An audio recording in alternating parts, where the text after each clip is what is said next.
శ్రీహర్ష నైషధం 140వ చివరి భాగం.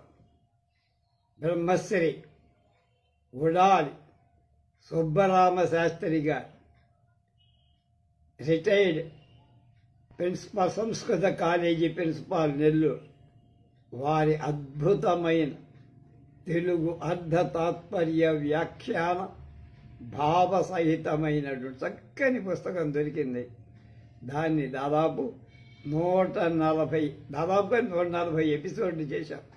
అంటే 4.5 సుమారుగా నెలలు ఈ మనం నైషధం మీదే ఉన్నాం. చాలా ఆనందంగా ఉంది. ఇది చివరి భాగం. రేపటి నుంచి శృంగార నైషధం శ్రీనాథుడి తెలుగు.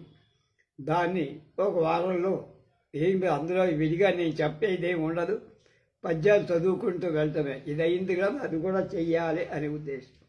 అది అయిన తర్వాత మనకు చెప్పాక కాదంబరి, సంస్కృత కాదంబరి విద్వాన్ విశ్వం గారి తెలుగు చేతతో మొదలు పెడతాం. అది అవ్వగానే 22వ సర్గలో చివరిలో ఉన్నాం. లావణ్యేన తవాఖిలేన వదనం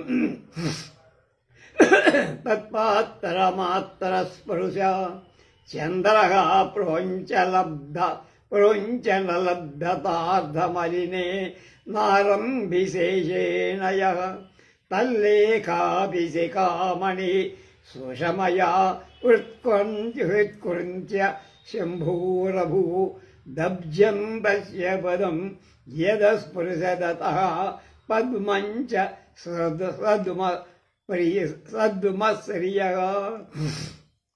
అఖిలేన సమస్తమైన లావణ్య సౌందర్యం చేత తవా నీ యొక్క వదనం ముఖం ఆరంభే నిర్మించబడి, ఇక నీ ముఖ సౌందర్యాన్ని వర్ణించడం ఆవశ్యకమని అని నమ్మి ఉండు.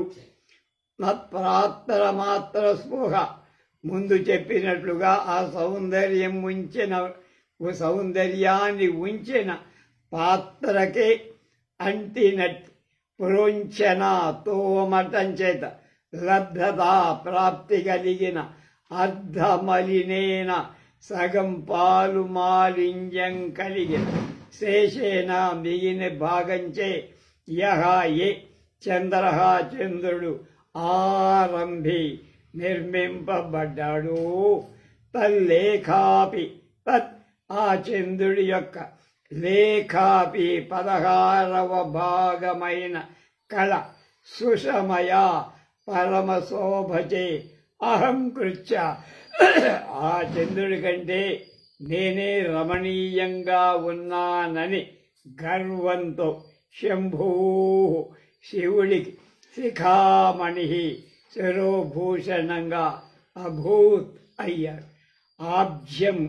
అబ్జం కలువ ఎత్తు ఎందువలన తస్య ఆ చంద్రుడి యొక్క పదం స్థానమైన జలాన్ని అస్పృశత్ తాకిందో అతః అందువలన శ్రియ శోభకు సద్మా స్థానంగా అభూత్ అయ్యింది. పద్మంచ పద్మం కూడా శ్రియ లక్ష్మికి సద్మా స్థానంగా అభూత్ అయ్యింది. పద్మము లక్ష్మికి స్థానమైంది. లేదా యా ఏ తల్లేఖాశి ఆ చంద్రకళ శంభూ శివుడికి శిఖామణి శిరోభూషణంగా అభూత్ అయ్యిందో తస్య ఆ శిరోభూషణమైనటువంటి చంద్రుడి యొక్క పదం స్థానమైన శివుడి శిరస్సు పూజా సమయంలో ఎత్తు ఎందువల్ల అబ్జ్యం కలువలు పద్మంచ పద్మాన్ని అస్పృశత్ తాకెను. అతః అందువల్ల తత్ ఆ రెండు శ్రీహ లక్ష్మికి సద్మా గృహంగా అభూత్ అయ్యాయి. లేదా తస్య ఆ శివుడి యొక్క పదం పాదాన్ని ఎత్తు ఎందువలన పూజా సమయంలో కుముదం పద్మం తాకితే అందువల్ల ఆ రెండు లక్ష్మికి స్థానాలయ్యాయి. నీ ముఖ సౌందర్య లేశ పరంపర, వాటికి ఉన్న సౌందర్యం ఎంత? నీ ముఖ సౌందర్యంలో 100 1000 అది లేశం. ఆ లేశ పరంపరనే స్పృశించటం చేత చంద్రుడు, కలువ, పద్మాలు గొప్ప శోభను పొందాయి. కనుక నీ ముఖ సౌందర్యం వర్ణించటానికి ఎవరికి శక్యం కాదు అని పంపు కొడుతున్నాడు నరుడు దమయంతి. ఓ ప్రియురాలా దమయంతి, సమస్త సౌందర్యం చేత నీ ముఖం సృష్టింపబడి, కనుక నీ ముఖ సౌందర్యం వర్ణింపటానికి అలవిలే. ఆ సౌందర్యం ఉంచిన పాత్రను తోమితే ఆ చిగురు పట్టిన చిలుమంతా పోతుంది కదా. ఆ తోమగా దానికి అంటిన సౌందర్య లేపము చేత, అంటే పైన మెరుగు, చంద్రుడు సృష్టింపబడి, అలా సౌందర్య లేచం చేతనే నిర్మించబడిన ఆ చంద్రుడి 16వ కళ, చిన్న కళ ఒకటి కళంకం లేంది అవటం వల్ల, అంటే ఎదుగు బదుగు లేకుండా ఉండటం వల్ల ఆ చంద్రుడి కంటే నేనే గొప్పవాణ్ణి, రమణీయమైనదాని అని శివుడి యొక్క శిరోభూషణమైంది శిఖామణి. కలువ చంద్రుని ప్రతిబింబ స్థానమైన జలాన్ని తాకటం చేత శోభ పొంది. అలాగే పద్మం లక్ష్మికి నెలవైంది. సపీతే సంప్రీతే రజనీశగా పరిషద పరీతస్తారాణం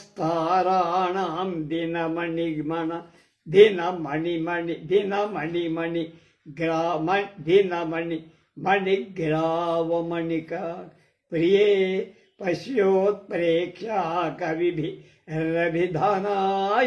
సుశకః సుధామభ్యుద్ధస్తం ధృతశశక నీలాస్మ చషకః.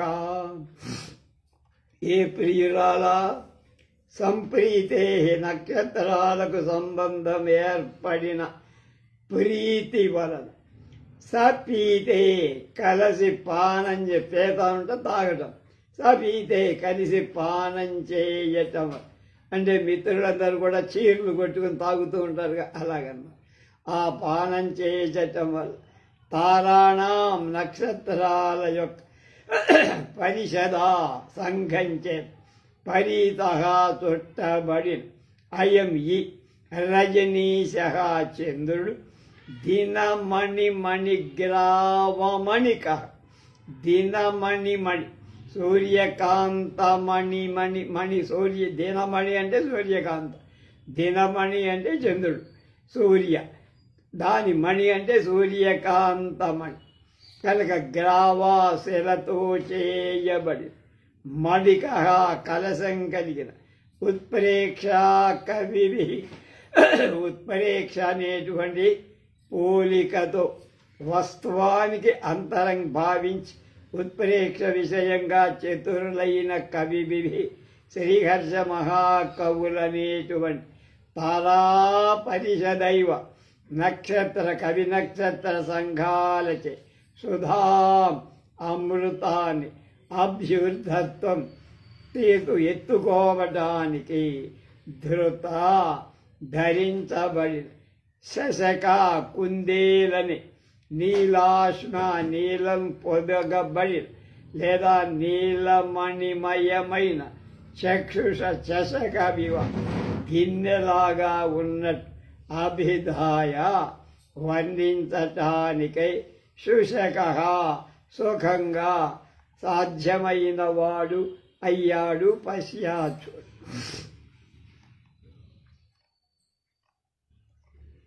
ప్రియురాల,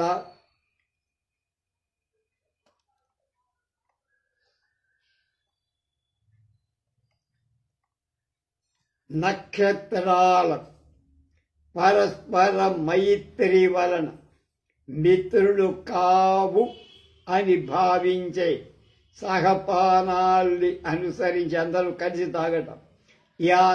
ఆ నక్షత్రాలతో జుట్టును అంటే ఆ నక్షత్రాల చుట్టూ పరివేష్టింపబడిన ఈ చంద్రుడు సూర్యకాంతి మణి నిర్మితమైన స్వచ్ఛమైన పాత్రగా నిర్మించబడ్డ సామ్యాన్ని పోలికని బట్టి ఒక వస్తువు మరొక వస్తువుగా సంభావన చేసేటువంటి శ్రీహర్షాది మహాకవులచే ఆ నక్షత్ర సంఘాంచేతనే అమృతాన్ని పైన చెప్పినటువంటి చంద్రుడనే పెద్ద పాత్రలో ముంచుకొని ఎత్తుకోవటానికై కుందేలు అని ఇంద్రనీలపు గిన్నెను ఈతడు చేతిలో పట్టుకున్నాడా అని వర్ణించటానికై ఈ చంద్రుడు ఉన్నాడు.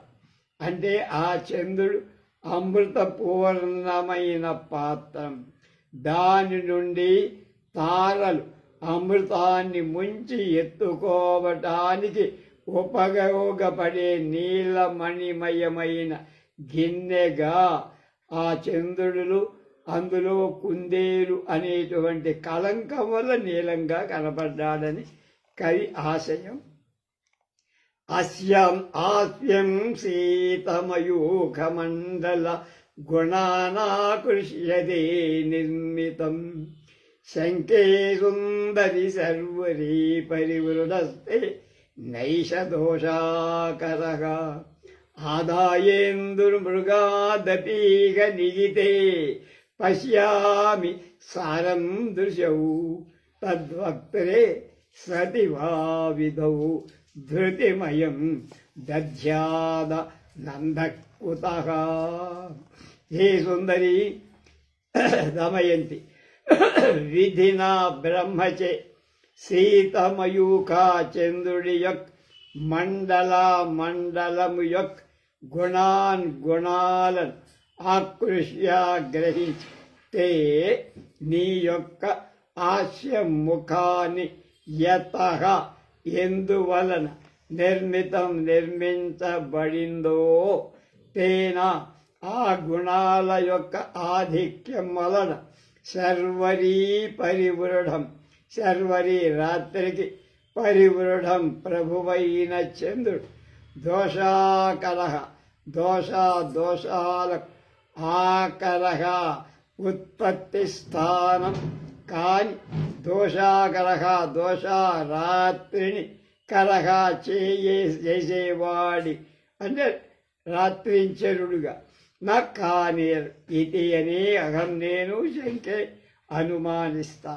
తథా అలాగే ఇంద్రుని జింక నుండి సారమై దృశవు కళ్ళు ఆదాయా తీసుకోబడి ఇహ ఈ ముఖంలో అంటే నీ ముఖంలో నిహితే ఉంచబడ్డ అహం నేను అంటే నేననేటువంటి నరుణ్ణి పశ్యామి చూస్తున్నా. త్వద్వక్త్రే సుందరమైన నీ ముఖం సతీ ఉండగా అసంధగా అనంధగా కళ్ళు కలిగిన అంటే రెంటి యొక్క తారతమ్యం విచారించటంలో నేర్పణ కలిగిన అయం ఈ మృగం విధౌ చంద్రుడిలో ధృతిమి స్థితిని మరియు మంచి ఆధారం దొరికిందనే సంతోషాన్ని కుతోవా ఏ విధంగా దధ్యాత్ ధరిస్తుంది కానీ ధరించదు. కనుక కన్నులను పెరికి వేయటం వల్ల గుడ్డితనం కలుగుతుంది. నీ ముఖ సౌందర్యాన్ని చూడనందువల్ల మరొక చోటికి వెడలలేకపోయినందువల్ల నీ ముఖాన్ని వదలి ఇక్కడనే ఉండిపోయాను నేను అని వాడు కొడుతున్నాడు. ఎవరు? నరుడు. అంటే చంద్రుడి కంటే నీ ముఖం అందం, నీ నేత్రాలు శోభగా ఉంది. సుందరి బ్రహ్మ చంద్రమండలాన్ని గుండ్రని తనానికి ఆహ్లాదకత్వాన్ని మొదలైన ఇతర గుణాలను గ్రహించి నీ ముఖాన్ని సృష్టించి, అలా గుణాలను గ్రహించి దోషాలను కూడా ఆ చంద్రుడిలోనే వదిలిపెట్టేది. గుణాలు చంద్రుడిలో ఉండే గుండ్రతనం, చంద్రుడిలో ఉండే కాంతి మాత్రమే తీసుకుని, చంద్రుడిలో ఉండే మత్త తీసుకోలేటప్పుడు బ్రహ్మ దేనికి దమయంతి ముఖాన్ని తయారు చేయడానికి. కనుక ఆ చంద్రుడిలోనే మలినం వదిలిపెట్టేశారు. కనుక వాడు చంద్రుడు దోషాకారుడయ్యాడు. అంటే దోషానికి ఉత్పత్తి స్థానమై. కానీ దోష అంటే రాత్రిని కలహా చేయువాడు అనే పేరు కూడా వాడికి వచ్చింది. కనుక ఆ పేరేం సార్థకమైంది. వ్యుత్పత్తి చేత రాత్రిని చేసేయటం వల్ల దోష అసలు అంటే తప్పు చేసిన వాడు కాల అని నేను అనుకుంటాను. అలాగే చంద్రుడిలోని బాబా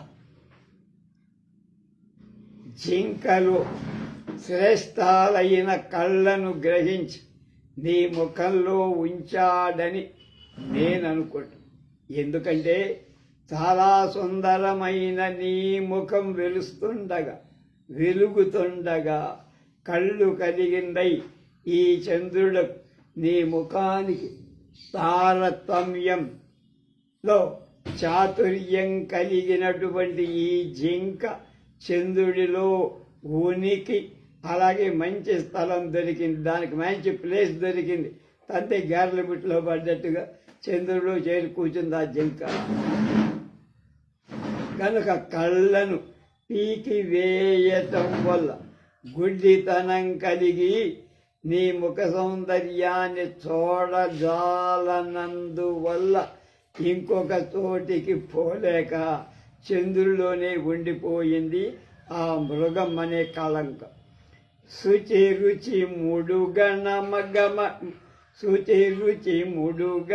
మగణ సము మగణ నమ ముమతి మలి శుచి రుచి ముడు గణ మగణ నమ ముమతి కలయసి కురుశతను నగగణ తటమను ప్రతినిశ శశితల నిగలదమృత భృత రవిరథ హయచయ కులబిల కులమివా. అలా శుచి రుచి ముడుగణ మగణ మము గణగణ మముమతి కలయసి కురుశతను నగగణ తటమను ప్రతినిశ శశితల విగలదమృత భృత రవిరథ హయచయ కులబిల కులమివా. హే కురుశత్వను కుంగిన కురిసించిన శరీరం అంటే చక్కగా శలాకలాగా ఉన్నటువంటి దమయంతి, త్వం నువ్వు గగనతలం గగన తటాన్ని ఆకాశపు స్థలాన్ని గురిపెట్టుకొని శుచిరుచి స్వచ్ఛమైన కాంతి కలిగి తథా అలాగే అగణం పెక్కులు ఎక్కువగా ఉండటం లెక్కింపశక్యంక అము వ్రేలితో చూపదగిందయి ప్రత్యక్ష గోచరమై ఊడుగణం నక్షత్ర సమూహాన్ని ప్రతి రాత్రిలో శశితల చంద్రుడి దిగువ భాగం నుండి విగలత్ ప్రసరిస్తున్నటువంటి అమృతంచ భృతం నిండినటువంటి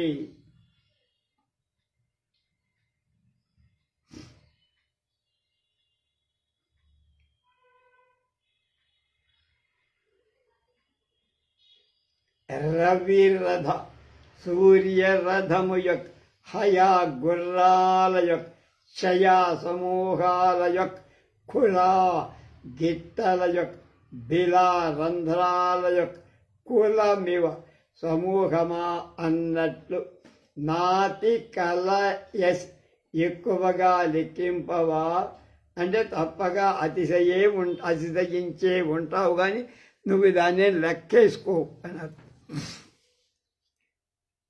తెల్లని అమృతం చేత నిండిన సూర్య అశ్వాలకు సంబంధించిన గిట్టల రంధ్రాల నక్షత్రాలు ఆకాశంలో శోభిస్తాయి. కృషాంగి, ఆకాశంలో తెల్లని కాంతి కలిగిందై చాలా ఎక్కువగా ఉండటం వల్ల లెక్కించటానికి సాధ్యం కాందై కేవలం వేలితో చూపదగిన ప్రత్యక్ష గమ్యంగా ఉండే నక్షత్ర సముదాయం ప్రతి రాత్రి చంద్రుడి దిగువ భాగం నుండి స్రవించే తెల్లటి అమృతం చేత నిండిన సూర్య అశ్వాల గిట్టల రంధ్రాల యొక్క సమూహంగా భావించు. ఆ నక్షత్రాలు సూర్యాశ్వాల గిట్టల సముదాయం. అది కనుక ప్రతి రాత్రి చంద్రుడి నుండి స్రవించే తెల్లటి అమృతముతో నిండిన సూర్యుని గుర్రం గిట్టల రంధ్రాలు నక్షత్రాల్లాగా శోభిస్తాయి.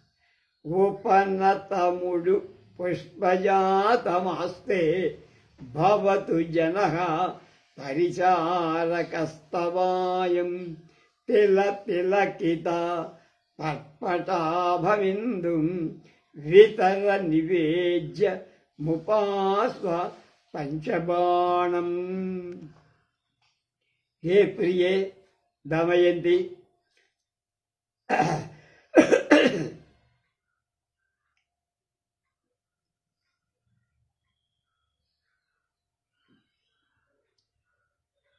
రక్తౌభౌ మత్సని కృష్ణ గురు పీత శిత కవి అని జ్యోతిశాస్త్రంలో చెప్పినట్లుగా అనేక వర్ణాలు కలిగిన ఉడు పుష్పజాతం.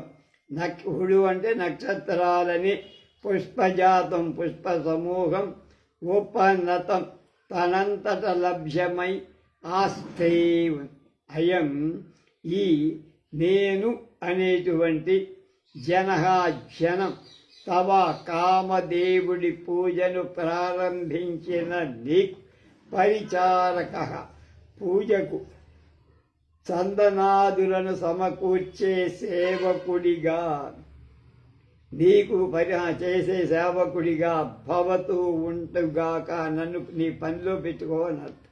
అంతాకేకాక సంభోగకారిగా నేను ఉండాలి అని లోపల ఉద్దేశం.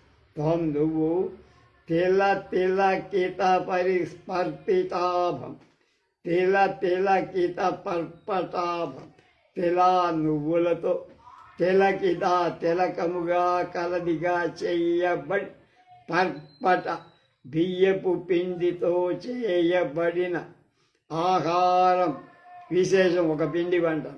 అభం కాంతి వంటి కాంతి కలిగిన, ఇందుమేవా కుంకుమతో కూడిన చంద్రుణ్ణి నివేద్యం నైవేద్యంగా వితర కామధేనువుకు ఇవ్వు.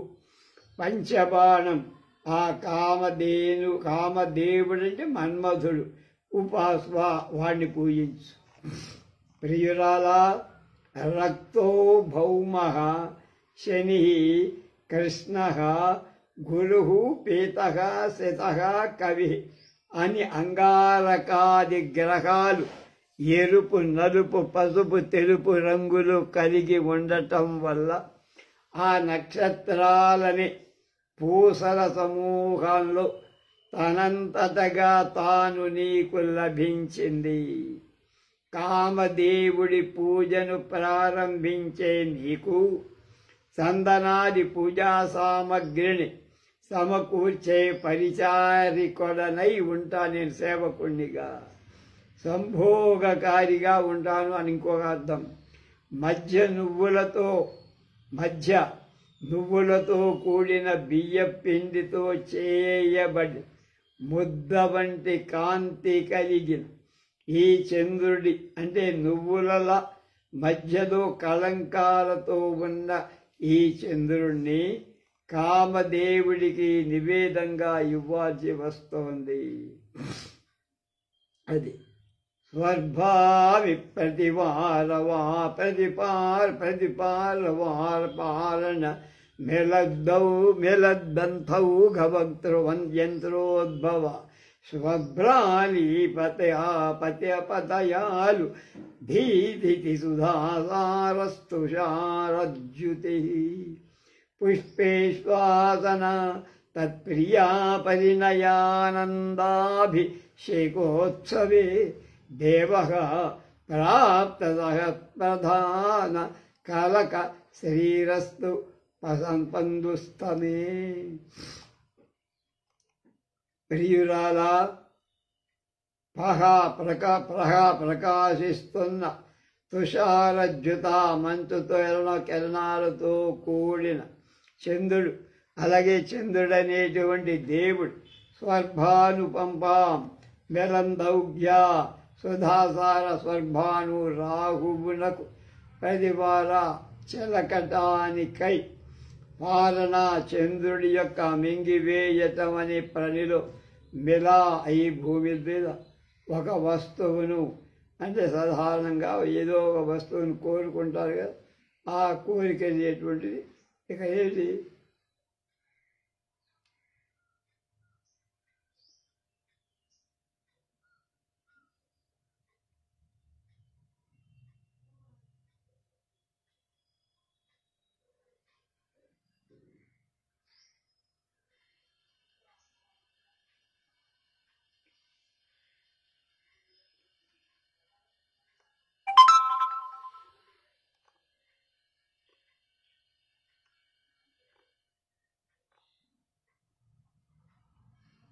వేయి ధారలు కలిగిన లోహపు కమ్ముల చేత నిర్మింపబడిన జల ప్రవాహ మార్గాలు కలిగిన కలశము యొక్క స్త్రీ శోధన కలవాడై శోభ కలవాడై స్వరతానికి ఉపక్రమింపబోయే మనకు సంతుష్టయే పరమానందం కోసం అస్తు ఉండుగాక.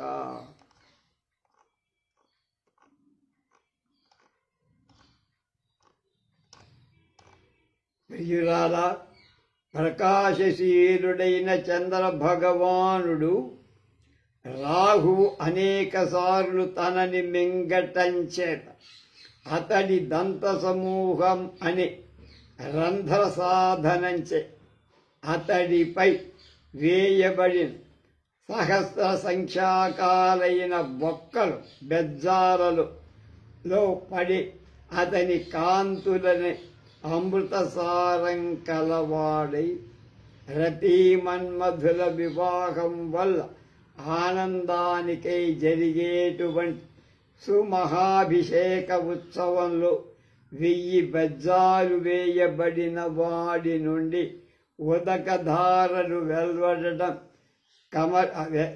ఉదకధారలు నీటి దారాలు బయటికి రావటానికి కోసం అమర్పబడిన 1000 గొట్టాలతో శోభించేటువంటి మహాకలశము యొక్క శోభను పొంది తన్ను ఉపాసించేటువంటి వాళ్ళకి పరమ ఆనందాన్ని గూర్చుగాక.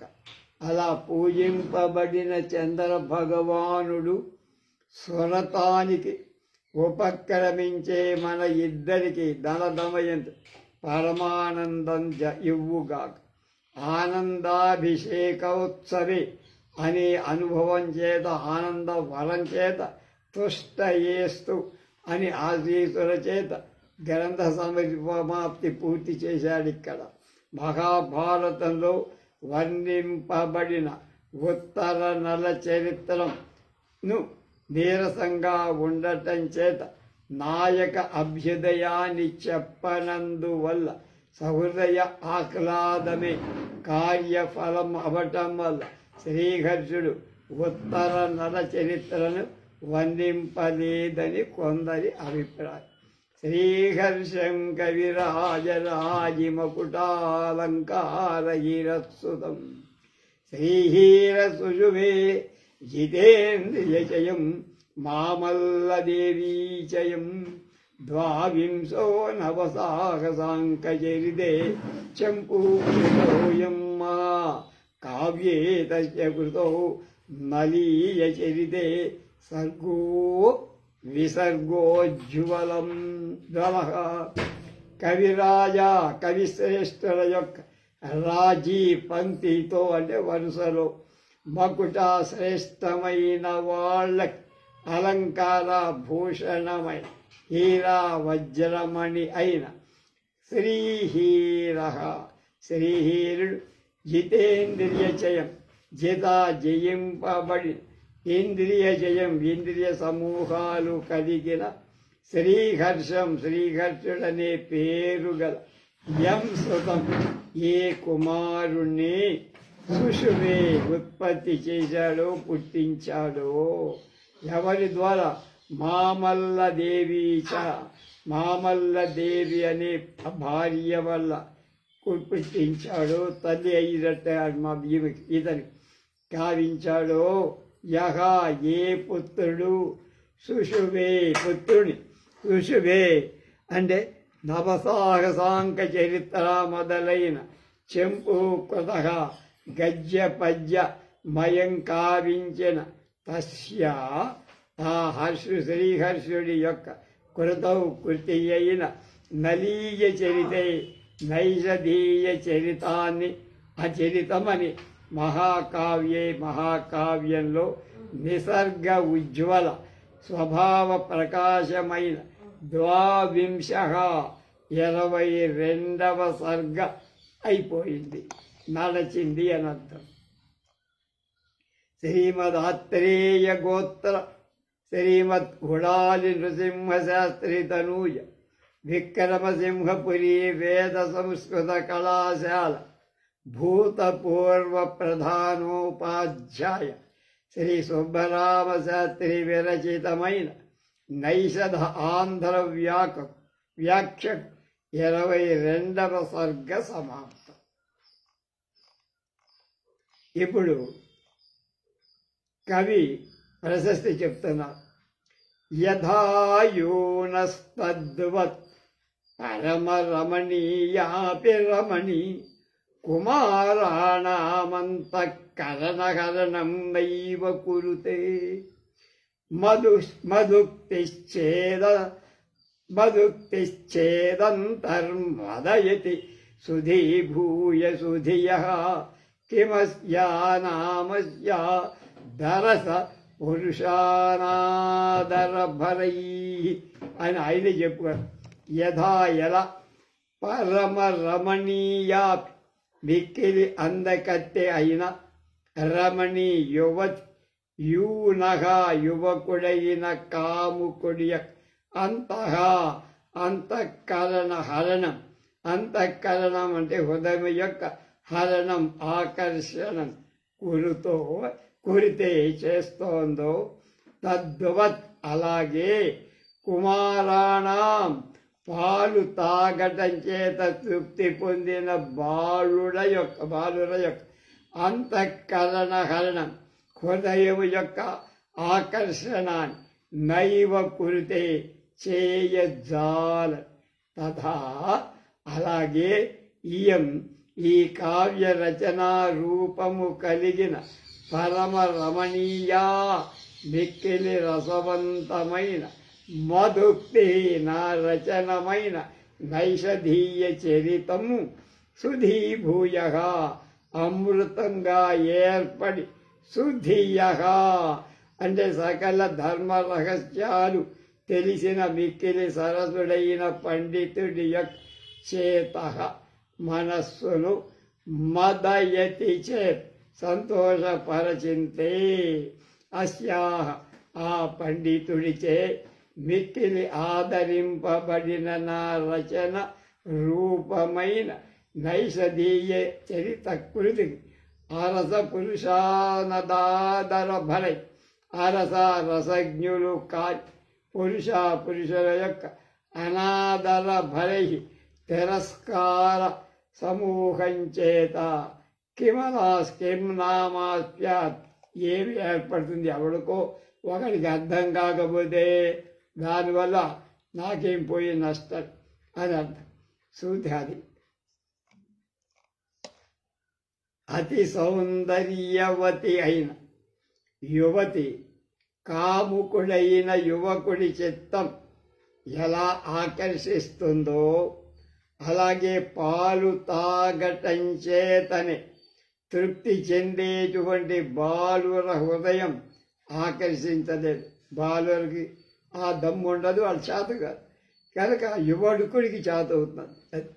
అలాగే నా వచనమైన ఈ నైషధీయ చరిత్రం అమృతతత్వాన్ని పొంది సకల దర్శన రహస్యాలను అరసిన సరసి అయిన పండితుడి హృదయాన్ని ఆనందపరిస్తే అలాంటి నా నైషధీయ చరిత్ర కృతికి రసజ్ఞులు కాని పురుషులు చేసేటువంటి తిరస్కారంతో నాకేం పనయ్యా, నాకేం హాని అవుతుంది?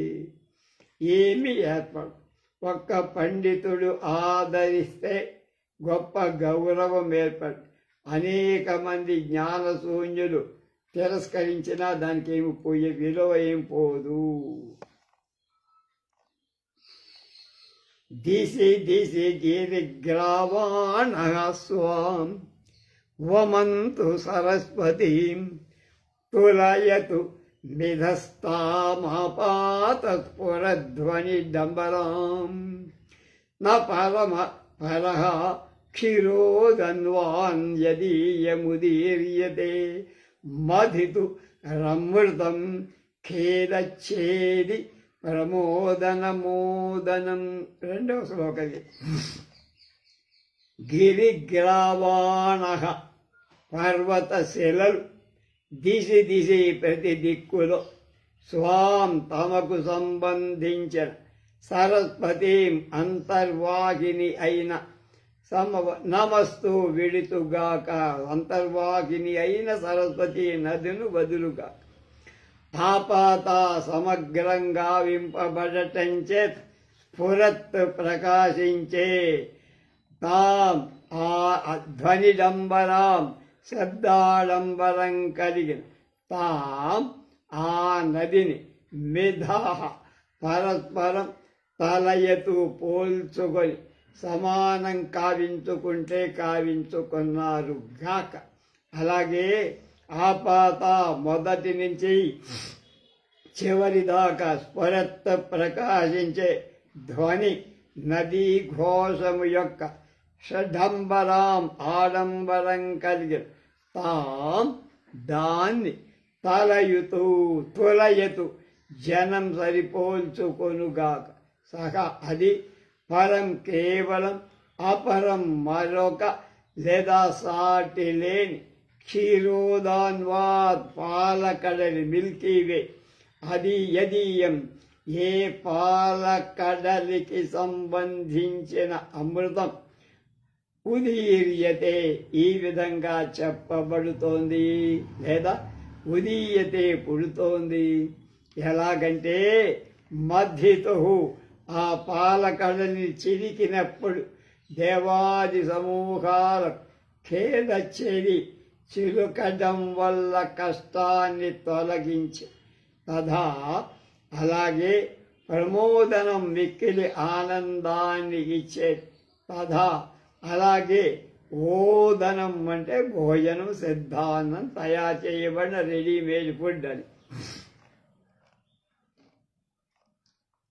పర్వతాలలోని బండలు అన్ని దిక్కులలో తమ ఊళ్ళో ఉన్న అంతర్వాహిని అయిన నదిని విడిచిపెట్టని భూమికి పడినప్పుడు ఏర్పడే శబ్ద ఆడంబరం కలిగిన ఆ నదిని మరొక నదితో పోలిస్తే పోల్చుకోవచ్చు జనం.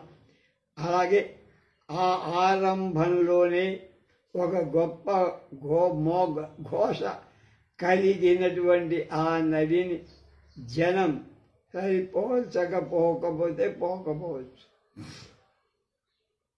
కనుక రెండు పక్షాలలో నా ఆరంభంలో అది నది, ఆరంభంలోనే దాని శబ్దడాంబరం, చివరది నది కాదు.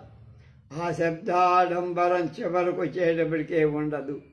ఆ హర్షకళలి సాటి లేని పాల సముద్రం. ఆ పాల కడలి నుండే ఈ నైషధీయ చరితమనే అమృతం ఉద్భవించింది. ఈ పాల కడలి చిలికిన దేవత మొదలైన వాళ్ళకి శ్రమ తొలగిస్తుంది, సంతోషం కలిగిస్తుంది, సిద్ధాన్నమై ఆనందాన్ని కలిగిస్తుంది. అన్ని దిక్కులలో వాగ్ విషయాలలో బండలతో సమానమైన జడులైన ఇతర కవులు తమ వాణిని వెళ్ళగట్టాలని రాజస్థలాలకు వెళ్ళి ఉంటే వాడు చేసే పాండిత్యం అంతా కేవలం శాబ్దడాంబర్యంగా కనికొడతారు. శ్రీహర్ష మహాకవి పాల సముద్రం వంటివా. తక్కిన కవులు కొండల్లో బండల్లాగా జడప్రాయులైనవాళ్ళు. అది కనుక పాలకడలి గట్టున నుండి నీళ్లు తీసుకోవాలి అని కోరిక ఉన్నవాడికి వారికి ఆ కడలి పాలతో సంతోషపరుస్తుంది, పాలిచ్చే సంతోషం. పరమానందాన్ని ఇచ్చే లక్ష్మీ కౌస్తుభ పీయూషాలతో సఫలులను చేస్తుంది. అలాగే శ్రీహర్షుడనైనా నా కావ్యాన్ని విచారించేవాడి శ్రమ జలాన్ని పోగొట్టి ఆనందం వసగి అమృతంలో ఇందులో ఆనందమిచ్చే అమృతం ఇందులో ఉద్భవిస్తుంది. గ్రంథిరిహ క్వచిదవిన్యాసి ప్రయత్నాన్మయ ప్రాంజన్మన్యమదాహతేన పఠితీమాస్మిన్ కలహకేరతు శ్రద్ధారాదగ్ధ గురు శ్రదీకృత దృఢగ్రంథి సమాసాదయ శ్వేతకావ్య రసోర్మి మజ్జన సుఖవ్యాసజ్జనం మసజ్జనవత్.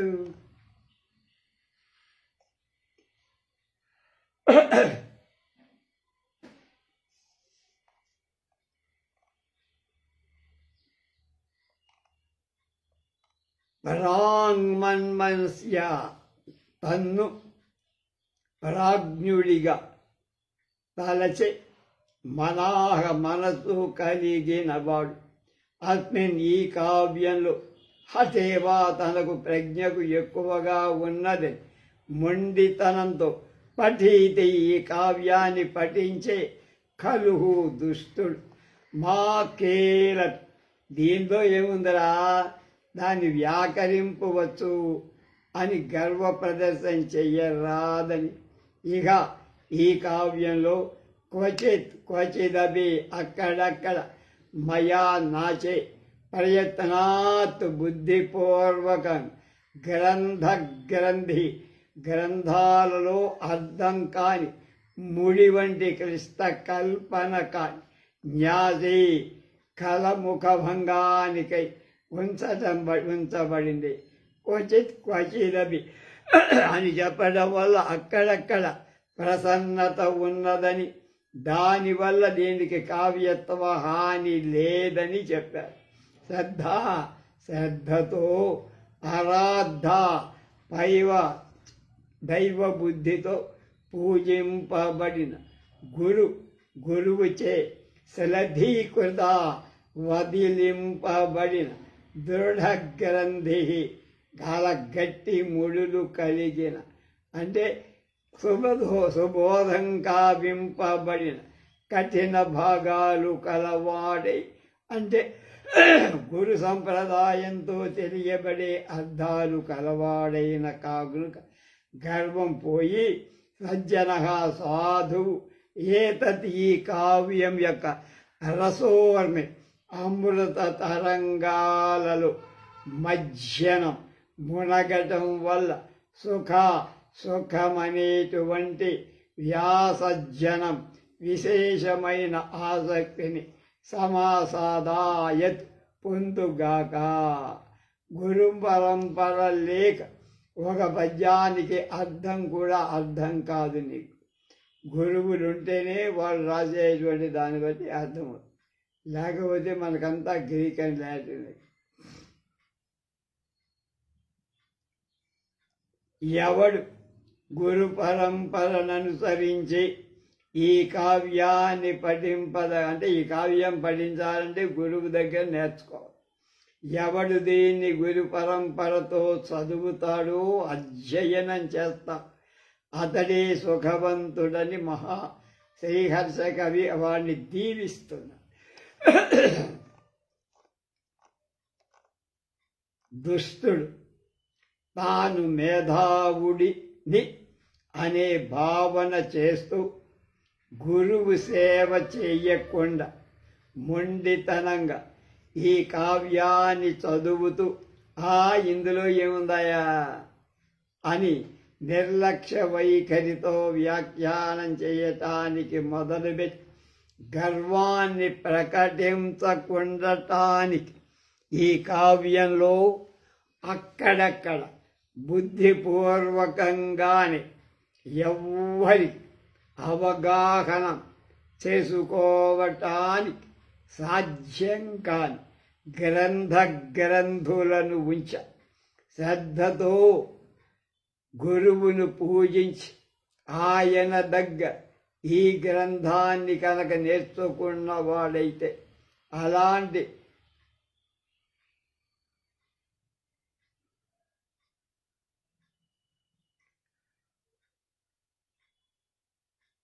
వాడికి అంతా చాలా సులభంగా చేతిలో ఉన్న వెన్న ముద్దలాగా కనిపిస్తుంది.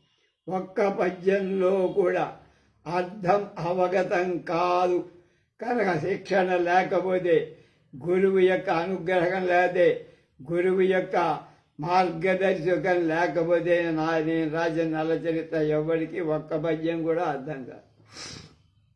కనుక గురు పరంపర వలననే ఈ కావ్యం పఠింపదగిందని గ్రహించి అదే రీతిగా ఈ కావ్యార్థాన్ని గ్రహించి పాఠకుడు సుఖం పొందుగాక అని కవి శ్రీహర్షుడే ఆశీర్వదించి పై విధంగా కవి చెప్పటం చేత ఈ కావ్యంలో ప్రసాద రూప గుణం లేనందువల్ల అతి దుర్బోధంగా ఉండటం వల్ల ఇది కావ్యం కాదు అనేటువంటి అనుమానం చాలా మందికి కలిగింది. కనుక ప్రాగ్మన్యుల దర్పం వల్ల అది చూపించడానికి గురు సంప్రదాయం లేకపోతే వాళ్ళకి అర్థం కాదు. అందుకనే మధ్య మధ్యలో కొన్ని గ్రంథులు నేను పెట్టా, అది గురువు విప్పితే కానీ తెలియదు. అందువల్ల తెలిస్తే ఈ గ్రంథం ఎంత గొప్పదో, దానికి కావ్యత్వం ఎంత గొప్పగా చెప్పుకోవచ్చో అది అర్థమవుతుంది. తాంబూలద్వయమాస సంచలభతే కాన్యకుబ్జేశ్వరాత్ యస్సాక్షాత్ కురుతే సమాధిషు పరం బ్రహ్మా ప్రమోదార్ణవం యత్కావ్యం మధువర్షిధర్షిత పరాస్తకేషు యస్యోక్తయః శ్రీ శ్రీహర్షకవి కురుతి ముదే తస్యాభ్యుదీయాదియం.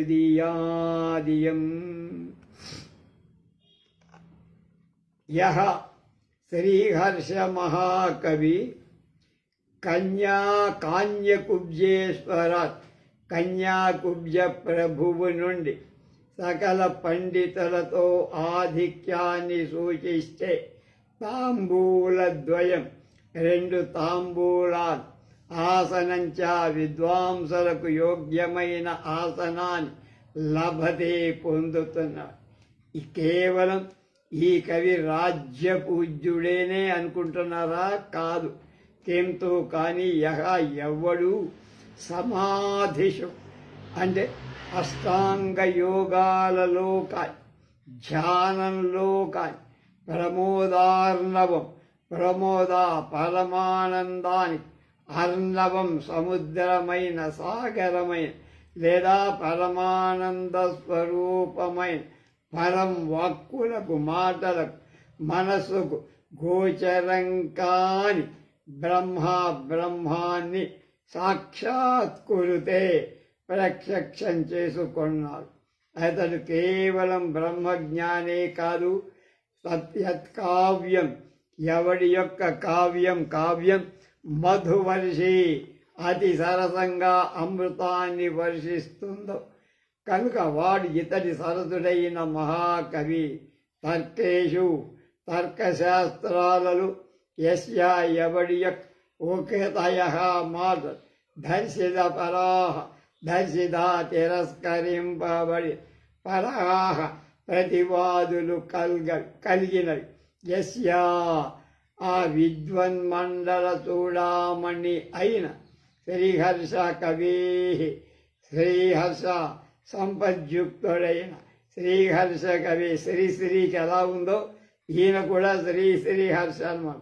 హర్ష కవి యొక్క ఈయం ఈ కృతి గ్రంథమైన నైషధీయ చరితం కృతి పండితుల యొక్క ముదే సంతోషానికై అభ్యుదయాత్ కల్పాంతం వరకు అభ్యుదయంతో ఉండుగాక. శ్రీహర్ష మహాకవి విశిష్ట పండితునకు అర్హమైన 2 తాంబూలాలను ఆసనాన్ని కన్యాకుబ్జ ప్రభువు నుండి పొందారు. అంతేకాక అష్టాంగ యోగాలలో ఆనంద స్వరూపుడైన పరబ్రహ్మన్ సాక్షాత్కరించుకున్నారు. అలాగే అతని కావ్యం అమృతాన్నే వర్షిస్తుంది. అంతేకాక తర్కశాస్త్రాలలో అతనికి వచనాలు ఇతర పండితులను తిరస్కరించే తర్కంలో ఆయన్ని ఓడించేవాళ్ళు కాదు, వ్యాకరణంలో ఓడించేవాళ్ళు కాదు, తత్వశాస్త్రంలో ఓడించేవాడు కాదు, ఎవడు లేడు, కవిత్వంలో అసలే లేడు. ఇలాంటి శ్రీహర్ష మహాకవి యొక్క గ్రంథమైన శ్రీ నైషధీయ చరితం ఆ కల్పం వర్ధిల్లుగా, కల్పం అయ్యేదాకా ఈ కల్పం ఉండేదాకా వర్ధిల్లుగా అని సమాప్తి చేశారు. దీంతో 140వ ఎపిసోడ్తో భాగంతో శ్రీహర్ష నైషధాన్ని మనం పూర్తి చేశాం. రేపు దీనికి తెలుగులో చక్కని కావ్యంగా తీసుకువచ్చినటువంటి శ్రీనాథ మహాకవి కవి సార్వభౌమ శ్రీనాథుడు రాసిన శృంగార నైషధాన్ని రేపటి నుంచి ప్రారంభించి కొద్ది రోజుల్లో దాన్ని కూడా పద్యాలు చదువుకుందాం. అంతే, దానిలో కూడా పూర్తి చేసుకొని నైషధాన్ని తెలుగు సంస్కృతాలు 2 పూర్తి చేశామనే ఒక గౌరవాన్ని అదృష్టాన్ని మనం పొందుతాం. రేపు నైషధంలో శృంగార నైషధంలో మళ్ళీ కలుద్దాం. స్వస్తి.